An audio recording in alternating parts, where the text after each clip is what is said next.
Video aksi pelaku residivis mencuri sepeda motor terekam kamera pengawas. Dalam aksi pelaku yang sudah belasan kali berhasil mencuri di sejumlah tempat di Medan, polisi terpaksa memberikan tindakan tegas dan terukur.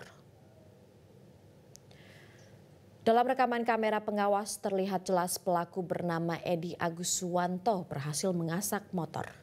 Korban telah membuat laporan di sejumlah wilayah di kota Medan, Sumatera Utara.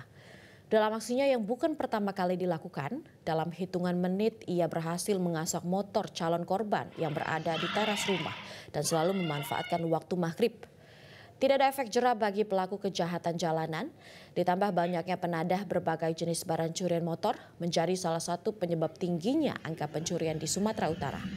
Kapolsek Medan Labuhan Kompol T. Sibuea mengatakan dalam penangkapan pelaku spesialis pencuri motor yang terpaksa diberikan tindakan tegas di kaki kiri, pelaku yang merupakan residivis dengan kasus yang sama kembali mencuri sepeda motor sebagai efek jera. Untuk mempertanggungjawabkan perbuatannya, pelaku yang terancam mendekam di tralis besi Polsek Medan Labuhan, sementara polisi masih mengejar kawanan pelaku untuk memutus sindikat pencurian motor yang telah meresahkan pengguna kendaraan.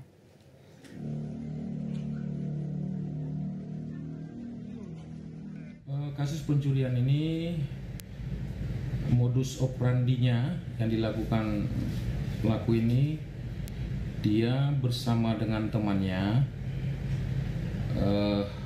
pada saat-saat beribadah, itu khususnya pada saat sholat maghrib.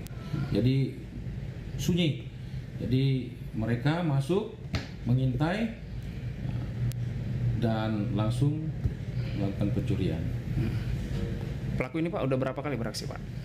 Kalau pelaku ini berdasarkan sudah yang kami cek interogasi, dia melakukan sudah lebih 10 kali